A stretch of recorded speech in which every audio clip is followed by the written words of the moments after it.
Donald ட்ரம்ப்போட hit லிஸ்ட்ல என்ன இருக்கும் அப்படின்னு கேட்டப்ப, அந்த மனுஷனோட ஹிட் லிஸ்ட்ல அம்புட்டும் இருக்கும்டா. ஒரே நாள்ல, ஒரே நேரத்துல அம்புட்டையும் செய்வான் பார் அப்படிங்கிறது தான் தியரியா இருந்துச்சு. அதை இப்ப எல்லாரும் அனுபவிக்கவே ஆரம்பிச்சுட்டார்கள். காரணம் என்ன அப்படின்னா, முதல்ல அவரு அவங்க ஊர கிளியர் பண்றாரு. முதல்ல தன்னோட ரூட்ட கிளியர் பண்றாரு. அந்த ரூட்டுக்கு அடுத்து அவங்க ஊர கிளியர் பண்றாரு. அப்ப உலகத்துக்கு வரும்போது வெறித்தனமான ஆட்டம் இருக்கும். நமக்கு பிடிக்குதோ பிடிக்கலையோ இதான் உண்மை. காரணம் என்ன அப்படின்னா, டொனால்ட் ட்ரம்ப் 100 கையெழுத்து போட்டாரு அப்படின்னாலும், அதுல முக்கியமானது என்னவா பார்க்கப்படுது அப்படின்னா, முதல்ல அரசு சம்பந்தப்பட்ட விவகாரங்கள் லீக் ஆச்சு. அதாவது வெவ்வேறு காலகட்டங்கள்ல லீக் ஆகும். அதெல்லாம் தனி விஷயம். ஆனா டொனால்ட் ட்ரம்ப் அந்த பேப்பரை எடுத்துட்டு போயிட்டாரு, இந்த பேப்பரை எடுத்துட்டு போயிட்டாரு. அவர் வீட்டுக்குள்ள அது இருந்துச்சு, இது இருந்துச்சு. முதல்ல இத நான் எடுத்துட்டு போனது எப்படி தெரியும்? என்னோட இந்த வீட்டுக்கு தான் கொண்டு போனேங்கிறது எப்படி தெரியும்? இந்த கேள்வி அவருக்கு ரைடெல்லாம் நடக்கும்போது மனசுக்குள்ள ஓடிட்டு இருந்திருக்குமாட்டுக்கு. எப்படி தெரியும்? அங்க உள்ள பையன் தான் லீக் பண்ணியிருப்பான். அந்த மாரி ஆட்கள முதல்ல வேட்டையாடணும். நம்மள 4 வருஷம் வெளில நிம்மதியா இருக்க விடாம, டம்மா துண்டு பேப்பர், ஒரு வாழ்த்து செய்தி, அத கொண்டு போயிட்டோம் அப்படின்னு நம்மள சட்டைய பிடிச்சு உலுக்குன பயலுகள எல்லாம் உரிச்சு எறியணும்னு மனசுல நெனச்சுட்டாராட்டுக்கு. அதனால இந்த லீக் செய்யக்கூடிய நபர்கள், ஏற்கனவே செஞ்ச நபர்கள், இவனுங்க பூரா உயர் அதிகாரிகள் தான். இவனுங்கள பூரா பிடிச்சு விசாரணை வளையத்துக்குள்ள கொண்டு வந்து தண்டனை வாங்கி தரணும் அப்படிங்கிறதுக்கு மொதல்ல அவர் கை வச்சிருக்காரு. அவர் நெறையா கை வச்சிருக்காரு. வருஷப்படிலாம் நம்ம பார்க்கல. முதல்ல தன்ன பழிவாங்குன பைடனோட ஆட்கள், இல்ல தனக்கு எதிரான ஆட்கள், அரசு அதிகாரிகளா உள்ள இருந்து சம்பவம் பண்ண ஆட்கள், முக்கியமான விஷயம் இவர் செஞ்சத லீக் பண்ணது. இந்த பயப்பிள்ளைகள தூக்குறாரு. ஆட்டோமேட்டிக்கா அப்ப கிரவுண்ட செட் பண்றாரு. அவர சுத்தி நம்பிக்கையான ஆட்கள் தான் வைக்க போறாரு. அதையும் மீறி ஓட்ட ஒடிச்சு சிக்கி தானே போன தடவ மாட்டிக்கிட்டோம். அது இல்லாம ஆக்கணும் அப்படிங்கிறக்காக, முதல்ல அந்த விஷயத்த பண்றாரு. இதுலயே 1 டஜன் ஆட்கள் மாட்டுவார்கள். இதுவே பெரிய பரபரப்பு தான். காரணம் இது யாரோட லிஸ்ட்லயுமே பெருசா இல்ல. ஏன் அப்டின்னா, ட்ரம்ப் வரவும் பென்டகன சுத்தப்படுத்த போறார். பென்டகனுக்குள்ள தன்னோட ஆட்கள அனுப்ப போறார் அப்டின்னார்கள். அடுத்து நீதித்துறைய கிளியர் பண்ணிட்டு தன்னோட ஆட்கள உள்ள வைக்க போறார் அப்டின்னார்கள்.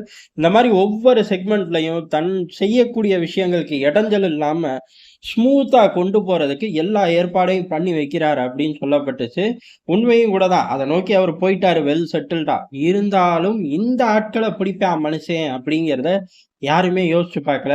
இப்ப அதுக்கான ஆர்டர் வந்துருச்சு. அடுத்து என்ன?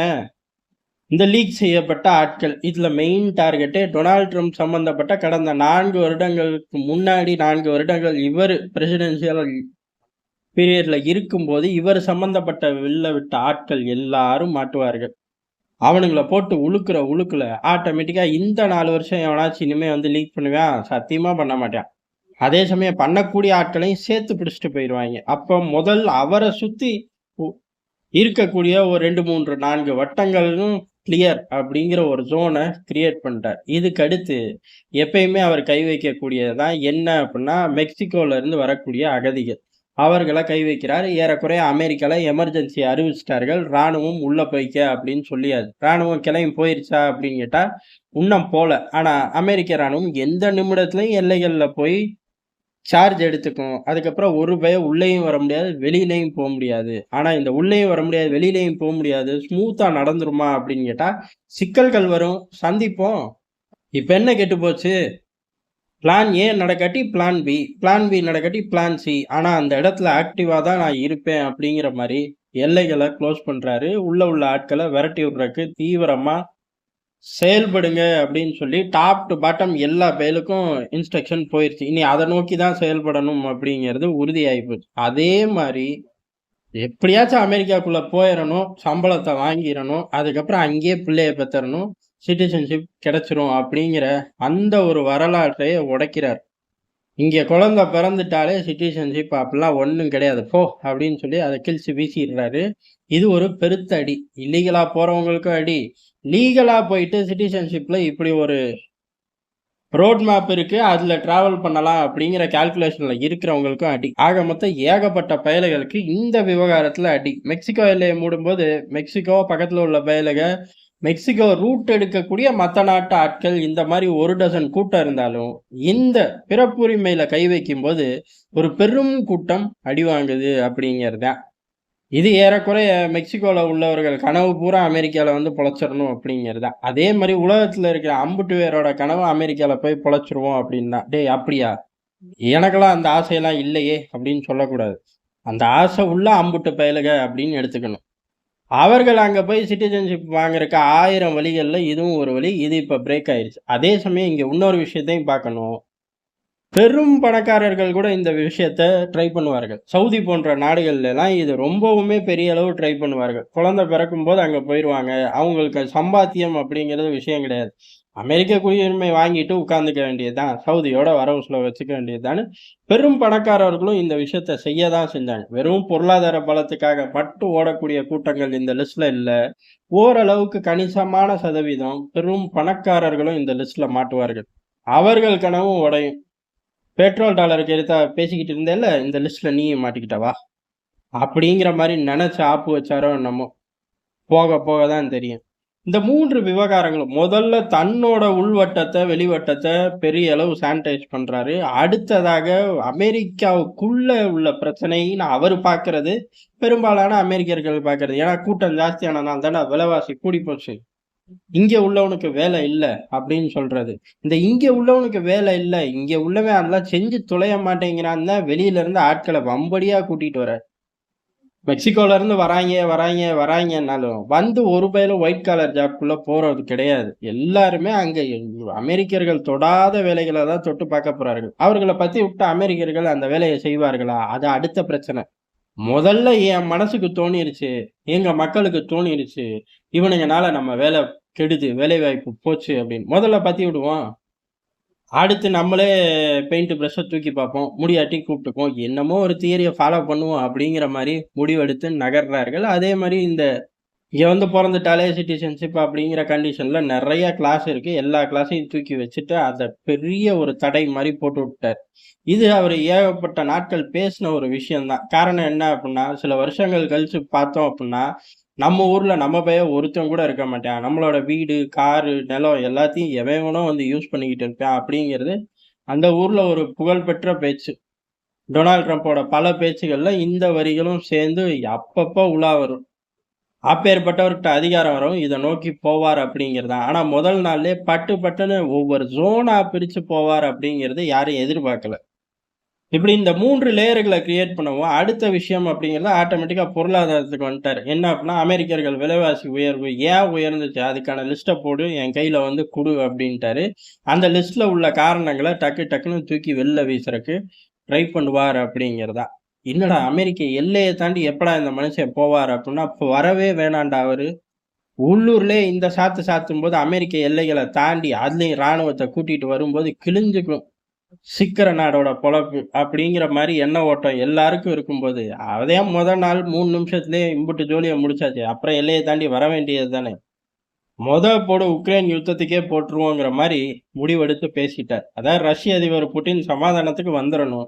இல்ல ரஷ்யாவ அவரே அழிச்சுக்கிட்டு இருக்காரு அப்படின்னு, அப்படியே ஒரு விசித்திரமான ஸ்டேட்மெண்ட்ட தூக்கி வீசிட்டார். என்னடா நேத்து வரையும் அங்காளி, பங்காளி மாரி ஒருத்தனுக்கு ஒருத்தன் பேசிக்கிட்டு இருந்தீங்க. இன்னைக்கு அப்படியே ஸ்டேட்மெண்ட் மாறி போச்சே அப்படின்னா, அதான் அமெரிக்கா. 1000 தான் இருந்தாலும் அன்னை அமெரிக்காவோட அதிபர். அத மறந்துறக்கூடாது அப்படிங்கிறத திரும்பவும் ஞாபகப்படுத்தியிருக்காரு. இந்த பக்கமும் அதேதான். 1000 தான் இருந்தாலும் நான் ரஷ்ய அதிபர்ரா. நீ யுத்தத்துக்கு அதே போல ஆயுதங்கள் குடுத்துக்கிட்டு இருந்த அப்டின்னா, இங்க அணுகுண்டு வெடிக்கும் அப்படின்னு ரஷ்யால இருந்து ஸ்டேட்மெண்ட் இம்மீடியட்டாவே பறந்துருச்சு. அதனால 2 அண்ணனுங்களும் சலச்சவனுங்க இல்லடா அப்படின்னு உலகத்துக்கு காட்டிட்டார்கள். அப்ப உக்ரைன் யுத்தத்துல இருந்து விலகி அடுத்ததாக இவர் என்ன பண்ண போறாரு அப்படிங்கிறது தான். அடுத்ததாகவும் இவர் டாலர நோக்கி தான் வரார். அதாவது டாரிஃப் அப்படிங்கிறது கனடா, மெக்சிகோ போன்ற நாடுகளுக்கு 50% போடுவேன், 100% போடுவேன்னாரு. கடைசியில 25% 2 நாளுக்குள்ள போட்டுருவேன் பார்த்துக்க அப்படின்ட்டாரு. அடுத்ததாக பிரிக்ஸ் நாட்டுக்குள்ள வராரு. பிரிக்ஸ் பயலுகளுக்கு தயவுதாட்சணியமே கிடையாது. பிரிக்ஸ்ல உட்காந்துட்டு டாலர சேலஞ்ச் பண்றதுல 100% வரி விதிப்பேன் அப்படின்னு இருக்காரு. சவுதி அரேபியாலாம் மனசுக்குள்ளேயே நெனச்சுக்கும். இது தெரியும் எஜமா. அதனால தான் போன பிரிக்ஸ் மாநாட்டுக்கு நான் போலயே. பாருங்க ஃபோட்டோவெல்லாம் எடுத்து நான் இருக்க மாட்டேன் அப்படின்னு சொல்லியிருப்பாய்ங்க. ஆனா பிரிக்ஸ நோக்கி இப்படி ஒரு பால வீசியிருக்காரு. பதிலுக்கு எப்படி பேட் பண்றாய்ங்கங்கிறத பொறுத்து கொஞ்சம் அட்ஜஸ்ட்மென்ட் போகும். அதே சமயம் பிரிக்ஸ்ல மெயினான பிளேயர்கள் இந்தியா, ஆப்பிரிக்கா, பிரேசில் போன்ற நாடுகள் தான். ரஷ்யா, சீனா எடுத்துக்க வேண்டியது தான். இதுல ஆப்பிரிக்கா ஒட்டுமொத்த ஆப்பிரிக்காலயும் உள்ள மிகப்பெரிய பிரச்சனை சுகாதார கட்டமைப்பு. WHO பாதி கவனம் ஆப்பிரிக்காவ நோக்கி தான் இருக்கும். ஆப்பிரிக்காவ நோக்கி அவன் மட்டும் கிடையாது. ஊர்ல உள்ள 1 டசன் இயக்கங்கள் அங்க தான் ஆப்பரேட் பண்ணுவார்கள். ஆனா ஏன் தூக்கி நிறுத்தல? அதுக்குள்ள போனா பெரும் கதை வெடியும். இன்னொரு நாள் விரிவா பார்ப்போம். அப்படி இருக்கும்போது WHOவோட ஃபண்ட நிறுத்துறேன் அப்படின்ட்டாரு. ஆட்டோமேட்டிக்கா அமெரிக்கா ஃபண்ட் நிறுத்துது அப்படின்னா, பயப்புள்ள தான் எப்பயுமே எங்க இருந்தாலும் அவனோட கணக்கு கணிசமா இருக்கும். அது நின்னு போச்சு அப்படின்னா, WHOவால இயங்க முடியாது. ஏன் அப்படின்னா, அடுத்தடுத்து இருக்கக்கூடிய ஆட்களும் அமெரிக்கர்களா தான் இருப்பார்கள். கவர்மெண்ட்ட மீறி எவ்வளோ ஃபண்ட ரிலீஸ் பண்ண போறார்கள்? கவர்மெண்ட்டுக்கு ஆதரவா தான் ஃபண்டே ரிலீஸ் பண்றாங்க. கவர்மெண்ட்டே அவன வளர்த்து விட்டு, "நீ குட்றா, நானே குடுத்தா ஒரு மாரி இருக்குங்கிற" மாரி தான். அடுத்தடுத்த ஆட்கள் இருப்பார்கள். அப்படி அடுத்தடுத்த ஆட்களும் குறைப்பார்கள். அப்ப WHO இயங்குறதே சிரமமா இருக்கும்போது, முதல்ல எங்க யாருக்கு அடி விழுகும்னா, ஆப்பிரிக்கால தான் அடி விழுகும். இப்ப பிரிக்ஸ்ல ஒரு டிக்கெட்ட உரசுன மாரி ஆயிப்போச்சா?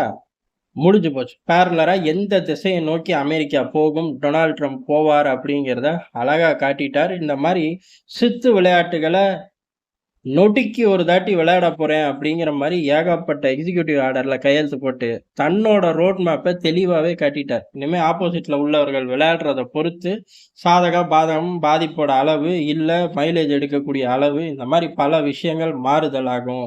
ஆனா டொனால்ட் ட்ரம்ப பொறுத்தவரையும், தன்னோட அதிரடிகள் கடந்த 4 வருட ஆட்சி, அதாவது இவரோட கடந்த 4 வருட ஆட்சியில, நீங்க பார்த்ததெல்லாம் ஒண்ணும் விஷயமே கிடையாது. அப்ப ட்விட்டர்ல எந்திரிச்சு குண்டு போட்டேன். இப்ப நிஜமான குண்டு போட கூட அதிக வாய்ப்பு இருக்கு. முடிஞ்சா பொழச்சுக்க அப்படிங்கிற மாரி வெள்ளை மாளிகையில உட்கார்ந்து அண்ணன் அமெரிக்காவோட புதிய அதிபர் அண்ணன் ட்ரம்ப் சம்பவம் பண்ணிட்டார் அப்படிங்கிறது தான் எதார்த்தமான உண்மை. நன்றி, வணக்கம்.